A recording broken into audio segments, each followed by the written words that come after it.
এবারে আমরা ডেকে নেব মৃণালকান্তি সরকার মহাশয়কে তার সংক্ষিপ্ত শুভেচ্ছা জ্ঞাপন ও প্রতিক্রিয়ার জন্য। তারপর অরবিন্দ দাসকে ডাকবো এবং সবশেষে ভরত দাস করবেন।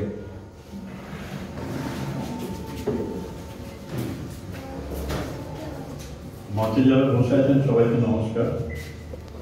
আর বন্ধুদের খুব আনন্দ হয়েছিল যে চিঠি নিয়ে একটা অনুষ্ঠান করা যায়, এটা সুভাষিস ভাবছে। কারণ আমরা তো যে বয়সে এসেছি, আমাদের ছোটবেলাটা চিঠি নিয়ে অনেক কিছু আমাদের অভিজ্ঞতা রয়েছে। যাই হোক, আমি একটু একটা মজার কথা বলি, কম বয়সে যারা তাদের ভালো লাগবে আর কি। সেটা হচ্ছে চিঠি আমরা তো লেখা শিখতাম স্কুলে, কি করে লিখতে হয়, বাড়িতে চিঠি, এগুলো শিখেছি। চিঠির লেখাটা ঘাটতে ঘাটতে দেখলাম পৃথিবীর সব থেকে, সুভাষবাবুকে বলছিলাম মাঝখানে, সব থেকে ছোট চিঠি যেটা, সেটা হচ্ছে ভিক্টর হিউগোর লেখা। তার বইটা, কোন বইটা আমার মনে নেই, নাম মিজারেবল হতে পারে, অন্য বইও হতে পারে। সেই বইটা সবে বেরিয়েছে, তার এবার সন্দেহ হচ্ছে যে বইটা কেমন চলবে। প্রকাশকের কাছে সাহস পাচ্ছেন না যে বিষয়টা জানতে। উনি একটা প্রশ্নবোধক চিহ্ন লিখলেন, উত্তর যেটা এলো সেটা একটা বিস্ময়বোধক চিহ্ন। প্রশ্নবোধক মানে বইটা কেমন চলছে, উত্তরটা হচ্ছে যে খুব চলছে। এরকম মজার ব্যাপার। কিন্তু আমি একটা ছোট কথা বলি, বলে শেষ করবো। ভালো লেগেছে সব দেখে, সেটা হচ্ছে আমাদের চিঠি কম লেখা হয়। আমাদের একটা অফিস আছে, সেটা আগে ছিল ডেড লেটার অফিস, মানে যেটা বিলি হয় না, সেই চিঠিটা যেখানে যায়, সেখানে খুব মজার মজার বিষয় ছিল। সেটা আমি রেডিওতে শুনেছি টকটা। সেটা হচ্ছে একজন চিঠির ঠিকানাটা লিখে নিচে একটা বেহালার ছবি খুঁজে বের করা যায়, সেটা আমার কলকাতার বেহালা। আর একজন লিখেছেন 17 লিখে গাছি, তার নাম হলো সাঁতরাগাছি। এরকম মজার মজার অনেক বিষয় আছে। আর একটা জিনিস, ডাক টিকিট যেমন বিশেষ উপলক্ষে প্রকাশ হয়, আর একটা জিনিস প্রকাশ হয়, এখনো হয়, ওটাকে বলা হয় ফার্স্ট ডে কভার। সেটাও খুব ইন্টারেস্টিং। অনেকে সেটা জমায়, অনেকে স্ট্যাম্পের সাথে সেটা জমায়, একটা খাম থাকে। যাই হোক, তোমরা সবাই এসছো, তোমাদের অনেক শুভেচ্ছা, বড়দের অনেক অভিনন্দন, প্রণাম বড়দের, আমার থেকে যারা বয়সে বড়। ভালো লেগেছে সব, আরো এই বছর অনুষ্ঠান হোক। নমস্কার। ধন্যবাদ মৃণালদাকে। মৃণালকান্তি সরকার তিনি নিজেও চাকরি জীবনে গ্রন্থাগারিক ছিলেন,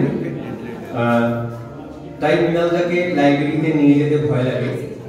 সব ফুটে ভরা লাইব্রেরি, প্রত্যেকটা মুহূর্তে তিনি খুব ধরিয়ে দেবেন আমাদের, আমি জানি। তবুও আমন্ত্রণ জানাচ্ছি আমাদের লাইব্রেরিতে আসার জন্য। এবারে শ্রী অরবিন্দ দাসকে, তিনিও বাণীপুর বেসিকের একজন অন্যতম কর্মকর্তা, মৃণালদাও তাই। অরবিন্দ দাস আমাদের আনন্দদা, তার প্রতিক্রিয়া শুরু। একটু আস্তে কথা বলতে হবে।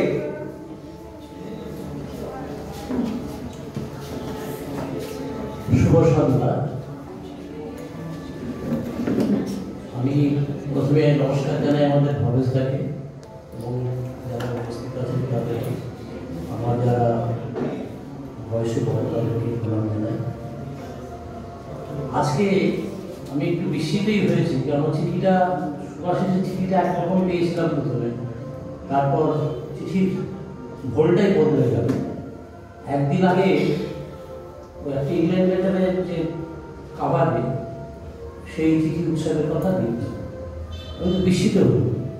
তার কারণ ছিল, করার কথা ছিল হয়তো আমি সেটা জানি না, তখনও ভাবনা চিন্তা চলছে ওর মধ্যে, সেটা বোঝা গেল। তা আমরা আসবো এখানে, খুবই ভালো কথা, কিন্তু চিঠি উৎসব হবে এটা জেনে আসতে পারলে, আরো দুদিন আগে জানতে পারলে বোধহয় আরো ভালো লাগতো। আর বই প্রকাশ কথা তো খুবই আকর্ষণীয় ছিল, কারণ আমরা খুবই ভালোবাসি। এই যে এখানে যে চিঠিগুলো দেখলাম আমি, সত্যি মানে ভাবা যায় না যে কত আলো যত্ন দিয়ে এটাকে রাখা হয়েছে এবং আজকে এটা প্রকাশ ঘটল। আর একটা হচ্ছে ডাক টিকিট। অহর্নিশ যখন কাজটা শুরু করে, বা সুভাষিস যখন কাজটা শুরু করে, তখন থেকে আমি কিন্তু জানতাম। এবং সব থেকে বেশি উৎসাহজনক আমার কাছে হয়েছিল সেটা হচ্ছে কি, বাচ্চা বাচ্চা ছেলে মেয়েদের নিয়ে লাইব্রেরি সাজানো। একটা অদ্ভুত চিন্তা আমার কাছে মনে হয়েছে। সে বেছে নিয়েছিল তার ছাত্রছাত্রী, অর্থাৎ একজন শিক্ষক সে ছেলে মেয়েদের শুধু পড়ায়, পরীক্ষা পাশ করতে হবে তার নয়, কিন্তু সে ভেতরটাকে জাগিয়ে দিতে চেয়েছিল। সে সফল। লাইব্রেরি কতদিন থাকবে কি থাকবে না সে প্রশ্নবোধক চিহ্নটা কম আছে আমার কাছে মনে হয়, এটা খুব স্পষ্ট নয়। তার কারণ আমি মনে করি এটা থাকবে, তার কারণ যারা এই কাজটা করেছে তারা অল্প বয়সী ছিল। আমরা তো প্রায় প্রান্তে পৌঁছে গেছি।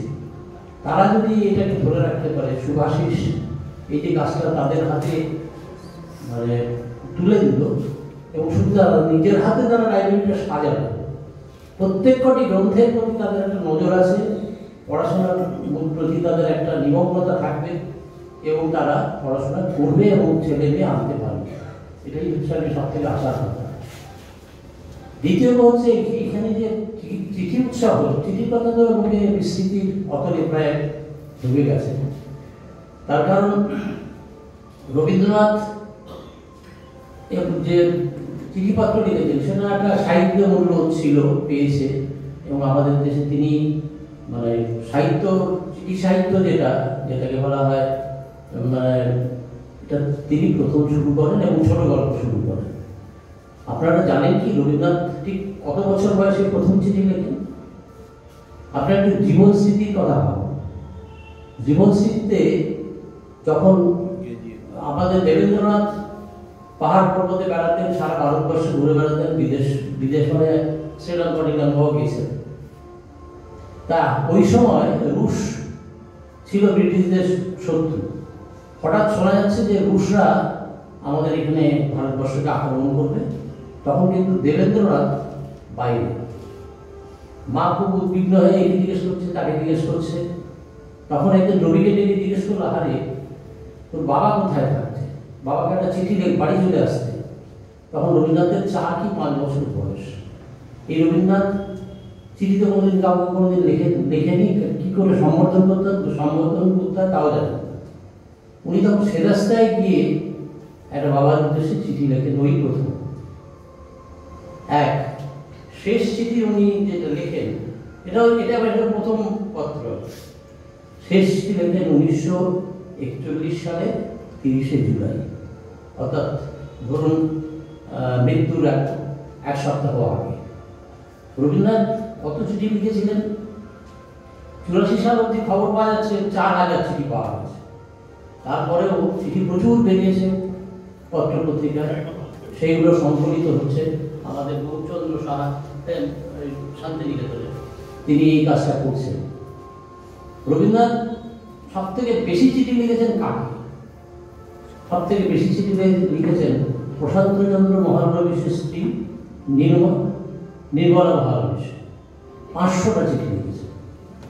এই যে চমকপ্রদ সব কাহিনী, সেগুলো এই যে উৎসবকে ঘিরে তারা জানবে এবং প্রচুর চিঠিপত্র যে বই বেরিয়েছে, বিশেষ করে রবীন্দ্রনাথটা পড়ুন। আপাতত আমার বাড়িতে যে কটা আছে সেটাতে 19টা খণ্ড আছে। আমি আমার সংগ্রহে আছে। তাই 19টা খণ্ড কেউ যদি পড়তে পারে চিঠি, তাহলে তো তার বিরাট একটা সাহিত্য মূল্য তৈরি হবে এবং সমসাময়িক ঘটনার কথা সে জানতে পারে। সুতরাং ছেলে মেয়েরা এখান থেকে অনেক কিছু পাবে এটাকে কেন্দ্র করে। এই যে শুভাশিস যে পথটা দেখিয়ে দিল, এটা যে একটা বিষয় হতে পারে, সেটা কিন্তু শুভাশিস সেই হিসাবে শিক্ষক হিসাবে পথপ্রদর্শক বলে আমি মনে করি। আমাদের বাণীপুর হাবড়া অঞ্চলে কিন্তু শুভাশিসের এই কাজের কথা অনেকেই জানতেন না। আমি আমার আমাদের ইনস্টিটিউশনে যখন একটা ওই রজত জয়ন্তী উপলক্ষে অনুষ্ঠান হচ্ছে, আমরা সাহিত্যিকদের নিয়ে গিয়ে একটু সম্বর্ধনা দিয়েছিলাম। ওকে কিন্তু আমি সাহিত্যিক হিসাবে কোনো সম্বর্ধনা পেইনি। ওর এই কৃতকার্যের যে যতখানি এগিয়েছে সে কথা বলেই আমরা ওকে একটা ছোট্ট সম্বর্ধনা দিয়েছিলাম। আর তার কারণ হাবড়া বাণীপুরের জানুক শুভাশিসের যেন কাজ করছে। ধন্যবাদ।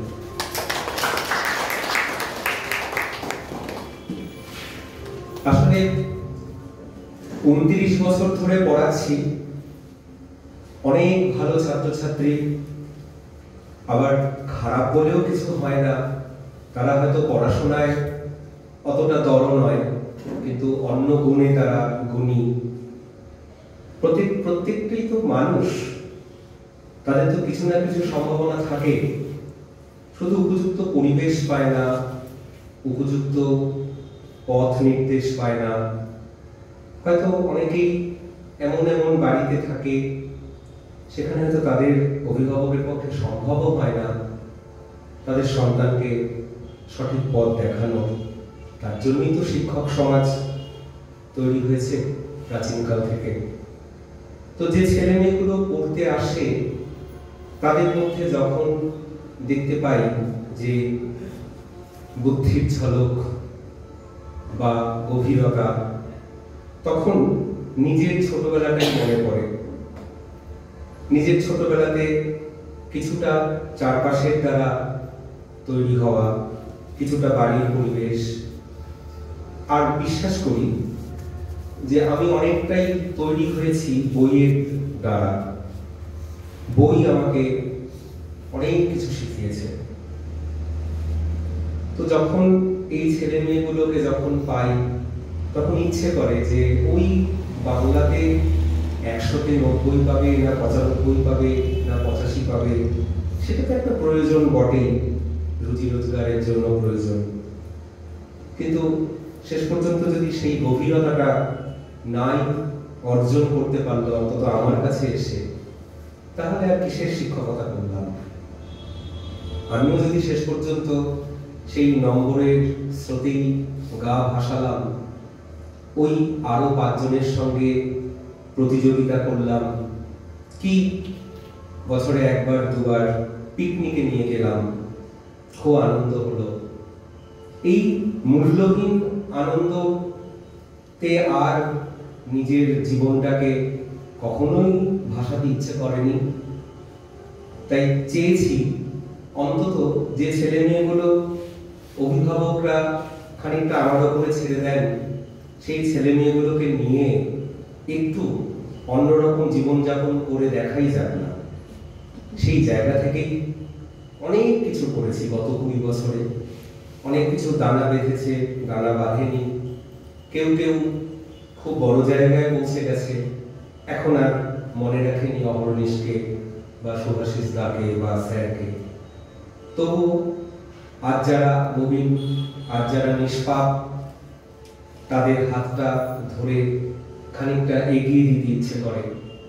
নিজে যেটুকু অর্জন করেছি, যেটুকু পেয়েছি, অন্যদের ভালোবাসা, অন্যদের যা কিছু, সেটাকে তাদেরও একটু পাইয়ে দিতে ইচ্ছে করে। এইটুকুই যাপনের অঙ্গ বলে মনে করি। তাই হয়তো এই গ্রন্থাগার 4 বছরে অনেকটাই ডানা মেলতে পারলো। কিন্তু আবার জানি যে মানুষগুলো পাশে আছেন, বিজয়াদি, মায়াদি, অশোক কাকু, পৌলমী, সোমা, এরা যারা আরো অনেক, সবার নাম তো এই মুহূর্তে মনেও পড়বে না। সবথেকে বড় কথা হলো যে লাইব্রেরিটা যে বাড়িতে, সেই বাড়িতে যে 2 জন রয়েছেন আমার কাকা এবং কাকিমা, তাদের সর্বক্ষণ তার দেখভাল করা, এই সব কিছু নিয়ে আপনাদের আশীর্বাদ ভালোবাসা নিয়ে এগিয়ে যেতে চাইছি।